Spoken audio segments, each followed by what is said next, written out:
Myths can be described as stories, events, or even advice widely accepted and put into practice for generations, but they aren't necessarily true.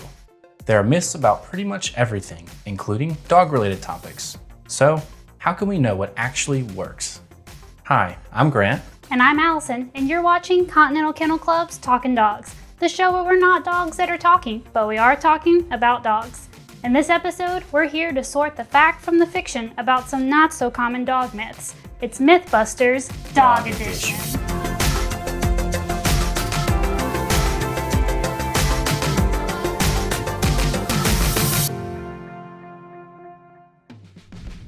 Number 1. Bite your dog on the ear? Dogs, especially puppies, can get out of hand when it comes to biting and nipping. The first myth on our list claims that biting your dog on the ear can help an owner display dominance and get the dog to stop biting. Crazy, right? But is there any truth to this? Although dogs will bite one another in an act of aggression or as a warning, CKC does not recommend taking a bite out of your dog. So how can you stop an unruly puppy from biting? If a puppy starts getting nippy during play, make a loud noise like a yelp to signal that what they did hurt you, even if it was not that bad. Stop playing with the puppy until they calm down, and then resume the play. If the puppy bites again, repeat. The puppy will soon understand that if they bite, then they won't get to play. Doing this is what dog experts call inhibition training. It is training that needs to be practiced early on so biting does not get worse or more out of control as the dog gets older. If the biting is a result of a dog with aggression issues, it's better to use other training methods or get help from a professional dog trainer. Number 2. If your dog gets lost, can they find their way home? Many tales tell of dogs finding their way home over long distances and across unfamiliar terrains. But how do they do it? Stanley Coren, a professor of psychology at the University of British Columbia, studied this myth.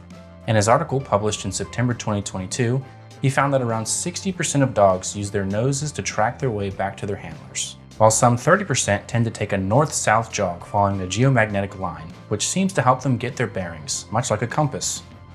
So it's a combination of a sense of smell and a directional sense that helps them find their way home. The closer to home a dog gets, the better a chance they have of returning as the smells become more familiar and provide a trail for them to follow. Number 3. Do dogs grieve the loss of a canine housemate? For this myth, there's no definitive proof that dogs feel grief when they lose their canine companion, but there are changes that occur. One study looked at the effects losing a canine housemate had on the surviving dog. The results were significant. In many cases, the surviving dog would eat less, be less playful, take on more clingy behavior, and even whine or bark more. Yet, these are explained as the dog experiencing a form of separation anxiety instead of what we understand as grief. Their surviving dog's reaction could also be a response to their owner's grief over the animal's death. Dogs are acutely aware of their owner's emotional responses to situations, even if they may not fully understand. Conversely, some dogs were reported to not show much of a change at all when it came to losing a companion. It depended on how close the two were within the home. Number 4. Does another dog in the house reduce separation anxiety? People are busy, which can result in many dogs being left at home for long periods. Dogs are pack animals, so it makes sense that separation anxiety comes in full force when their pack leaves. In response, many people might tell you, just get your dog a friend. While this might seem like a good idea, is it really the best solution? Unfortunately, this advice might not be the best for you or your dog.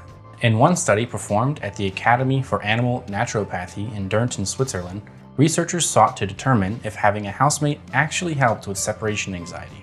They were surprised to find out that not only did adding a second dog to the home not help, but in some instances it actually exacerbated the situation. Dogs that lived by themselves were calmer while their owners were away, while dogs in a multi-dog household were found to be more stressed. Training is the best way to help a dog with separation anxiety. Getting a dog used to a kennel or being alone can help them in the long run. Adding another dog to the situation with an existing separation anxiety will only add to the problem instead of serving as a quick solution. Number 5. Do dogs imitate behavior? It can be funny when a dog talks back to their owner or when a person in a video has a hurt leg and the dog follows them around holding up their paw, but why do they do that? Are they mimicking our behaviors? Actually, yes. It's a form of automatic imitation, similar to how babies and children learn by copying the adults around them. In one study conducted by Frederick Range, Ludwig Huber, and Cecilia Hayes, they observed what happened when dogs watched their human open a sliding door, some with their hand and some with their head. Dogs were rewarded for imitating the same behavior, using the alternate behavior, or not imitating at all. All of the dogs were still more inclined to imitate whatever their pack leader did. Dogs observe and imitate as a way of fitting in with their pack as a survival technique. Want to train your pup to mimic you? While children tend to remember these imitations and build on them, a dog's memory doesn't last as long. So unless a specific behavior is repeated and rewarded through training and conditioning, the chances of a dog mimicking their owner consistently on their own are slim. We hope this video answered a few of your questions about dog myths you might have seen or heard. Make sure to do your research and talk to experts or a veterinarian before trying anything with your own dog. Don't forget to check out our previous videos on dog myths, where we look at the top 10 dog myths debunked and 6 more dog myths. Know some other myths we didn't mention? Let us know in the comments. Remember to like, comment, share, and subscribe. Thanks for watching.